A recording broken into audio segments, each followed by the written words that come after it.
तपाईहरुलाई यो करेला कतिको मन पर्छ? धेरै जसो मान्छेहरुलाई त यो खासै मन पर्दैन के, तर मलाई चाहिँ मिठो लाग्छ है करेला। अझ यसमा तामा हुनुपर्छ, एकदमै मिठो हुन्छ के यो। तातो चिया चाहिँ तपाईहरुलाई आजको यो मेरो मिनी भ्लगमा स्वागत छ है। आज चाहिँ म करेलाको तरकारी पकाउन गइरहेको छु। सुरुमा त मैले प्याजलाई फुराइहाले अनि त्यसपछि एक थाल करेलालाई कराईमा हाल्दै थिएँ। अलिकति त पोखिहाल्यो, बाहिर गइहाल्यो अनि मजाले भुटेँ करेलालाई। पर पर हुने गरी भुटेर कलर चेन्ज भयो अनि कलर चेन्ज भएपछि मैले सुरुमा यो नुन हाल्दिएँ।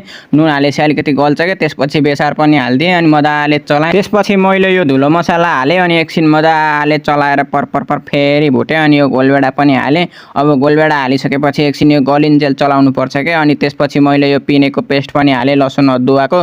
फेरि त्यसलाई मजाले चलाएँ। अब यति भएपछि यो करेला पनि लगभग पाकिहाल्यो अनि म त्यसपछि लागेँ अर्को कामतिर। आज चाउमिन बफाउँदै छु के म धेरै पछि। चाउमिन पानी पनि उम्लिहाल्यो अनि यो चाउमिन फुटालेर हालेँ।